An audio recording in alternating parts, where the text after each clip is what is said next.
the most beautiful woman of the ancient world. Her painted limestone bust, discovered in the ruins of a desert city, became one of the most recognized faces on earth. Symmetrical, serene, a long, elegant neck rising to a crown that only a queen would wear. For over 3,000 years, no one has found her body. Every other great ruler of her era has a known resting place. Her husband's mummy was identified in a small tomb in the Valley of the Kings. Her mother-in-law's mummy was confirmed through a lock of hair matched to a sample found in her grandson's tomb. Her grandson, the boy king with the golden mask, was found in the most famous archaeological discovery of the 20th century. But the queen herself is missing. No tomb, no coffin, no inscription recording where she was laid to rest. For over a century, archaeologists have been looking. They have radar scanned the walls of her grandson's burial chamber. They have opened sealed tombs in the West Valley. They have tested mummy after mummy, hoping one would match. In 2010, a DNA study changed the search forever. And in 2024, one of the most famous archaeologists in the world claimed he was close to finding her. The announcement made headlines worldwide. But DNA tells a more complicated story than the headlines suggest.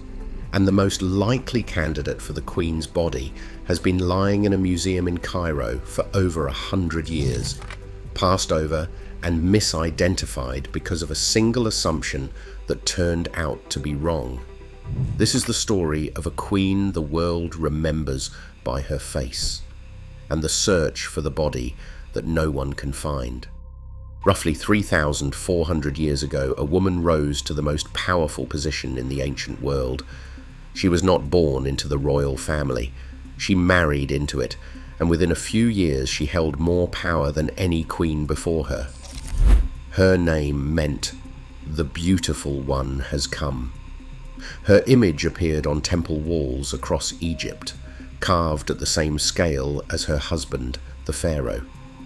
In some carvings, she was shown smiting enemies, a role that had been exclusively reserved for kings. Her husband launched a religious revolution. He closed every temple in Egypt except the ones dedicated to a single god, a solar disk. He moved the capital to a brand new city built from nothing in the desert. He stripped the powerful priesthood of their wealth and their authority. She stood beside him through all of it.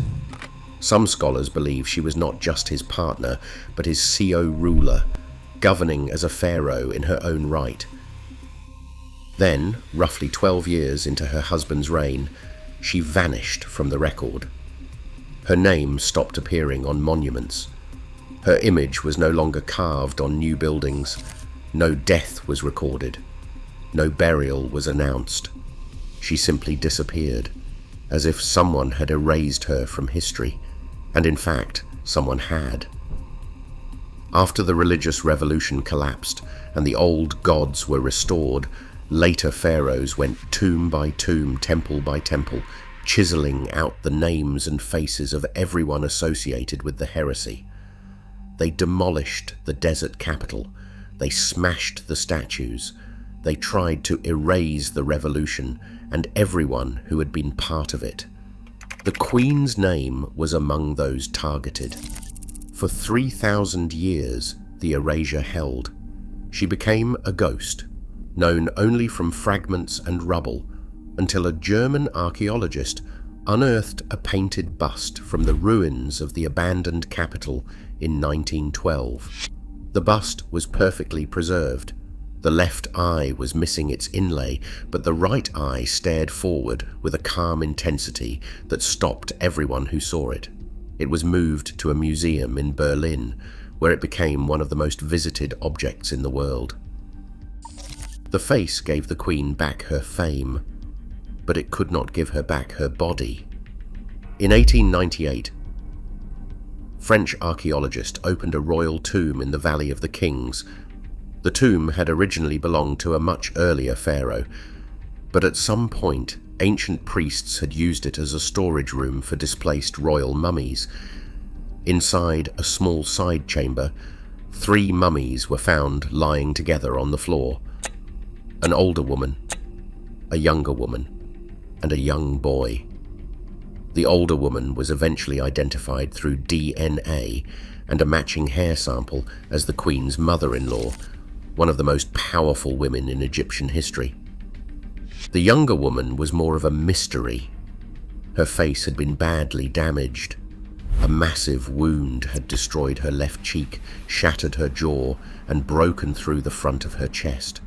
One arm was severed. Whether the damage happened before or after death has never been determined. She was young, probably in her mid-20s when she died. She had been mummified with care, using the finest techniques available in her era. Whoever she was, she mattered. For over 100 years, the younger woman was treated as an unidentified royal. She was labelled simply as the younger lady. No one paid her much attention. The assumption was that she was a minor member of the royal family, perhaps a lesser wife or daughter. Then in 2003, an English Egyptologist examined the mummy closely and made a public announcement that sent shockwaves through the field. She claimed the younger lady was the missing queen. Her argument rested on physical similarities, the quality of the mummification, and the fact that the younger lady had been found alongside the Queen's known mother-in-law. A Discovery Channel documentary followed. Headlines spread worldwide. The identification was controversial from the start. The most prominent archaeologist in Egypt at the time opposed the theory publicly and organized a DNA study specifically to disprove it. In 2010, the results were published in the Journal of the American Medical Association. The DNA told a story no one had expected. The younger lady was not the missing queen. She was the mother of the boy king with the golden mask. She was the daughter of the older woman found beside her. And she was the full biological sister of the heretic pharaoh, the queen's own husband. The queen had married a man. The younger lady was that man's sister. The boy king was born from a union between brother and sister, not between husband and wife from separate families. The DNA evidence eliminated the missing queen as the younger lady, because the queen is not believed to have been a king's daughter. She is thought to have come from a noble family, not the royal bloodline itself. The younger lady carried the genetic markers of someone who was born inside the royal family. 2 different women, 2 different identities.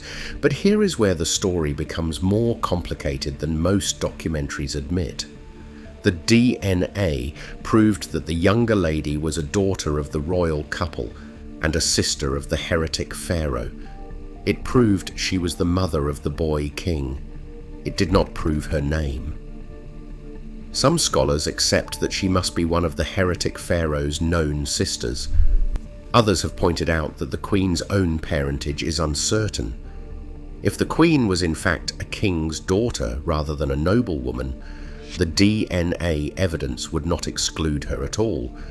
The whole argument depends on a single assumption about the queen's family background, an assumption that has never been proven. The debate continues. The younger lady remains in the Cairo Museum, officially identified as the boy king's mother and the heretic pharaoh's sister, not the missing queen, but not conclusively proven to be anyone else either. Meanwhile, the search has moved to other tombs.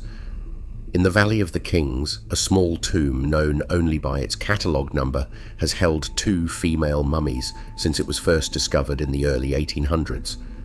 The tomb had been robbed in ancient times and the mummies were badly damaged. In 2010, the same DNA team that tested the younger lady also tested these 2 women, but the remains were in such poor condition that full genetic profiles could not be constructed. Partial results suggested that one of the women might fit somewhere into the late royal family tree. She appeared to be roughly the right age. Her mummification suggested high status, but the data was too incomplete for a definitive identification. In late 2023, the most prominent archaeologist in Egypt told a British newspaper that he expected to announce the identity of the missing queen within 4 months. In 2024, he said he was confident she would be found in 2025. As of now, no announcement has been made. The truth is that the search for the Queen has been haunted by false starts, incomplete data, and the enormous pressure of public expectation. She is the most searched for royal mummy in Egyptian archaeology. Every claim of discovery generates worldwide headlines. Every retraction is quieter. A woman of extraordinary power ruled Egypt alongside her husband during one of the most radical periods in the country's history. She may have ruled alone after his death. Her name was erased from monuments. Her body was never officially found. A mummy that matches her era, her status, and her family connections has been lying in a museum since 1898.